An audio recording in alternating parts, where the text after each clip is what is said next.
Še enkrat višino na vas. Do tukaj je prišla voda 18. septembra 2010. Zalilo je hiše, polja, ogrožena so bila človeška življenja in živali.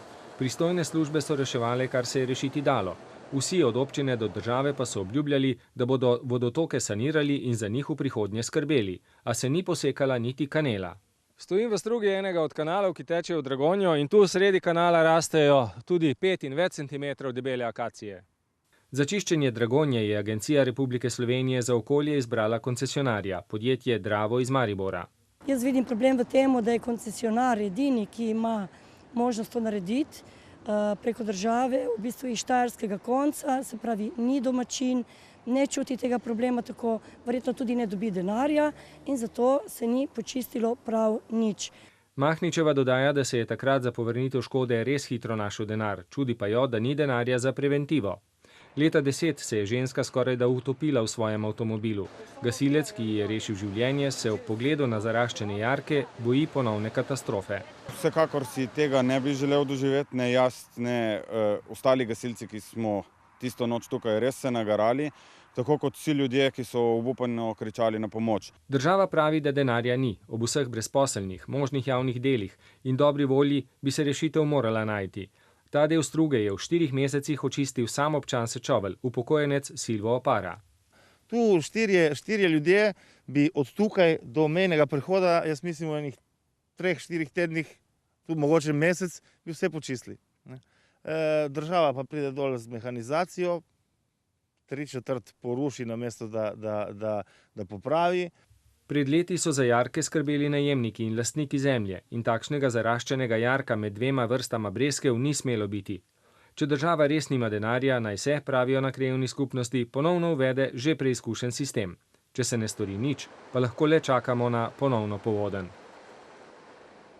Z nami v studiu je sedaj Zorka Sotlar z Agencije za okolje. Lepo pozdravljeni. Pozdravljeni.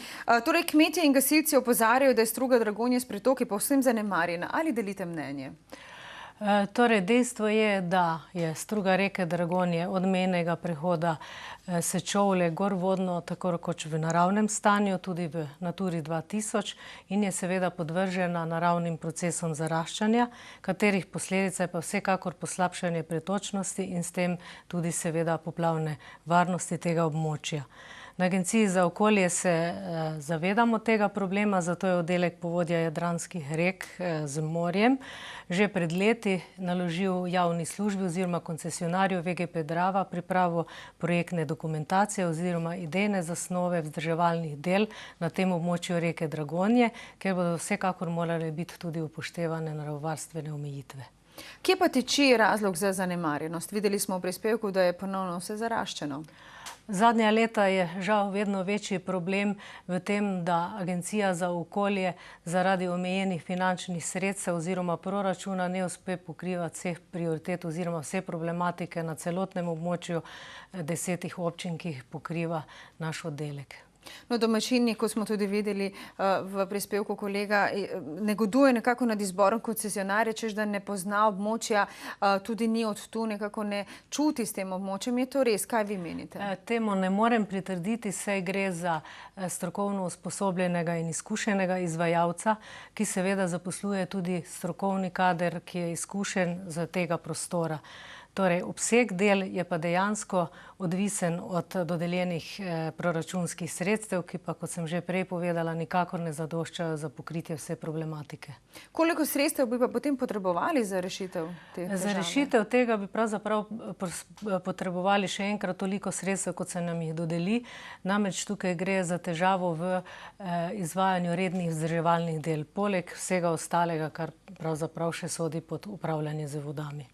Torej, je rešitev samo v tem, da država zagotovi denar ali so rešitve še kje druge? Torej, vsekakor obstajajo še druge rešitve, poleg, bi rekla, povečanja proračunskih sredstev in sicer Zakon o vodah pravzaprav dopušča, da vodotoke lahko vzdržujejo lokalne skupnosti in pribrežni lastniki ob predhodnem soglasju ministrstva oziroma Agencija za okolje kot upravljavca vodotokov, ko govorimo o vodotokih.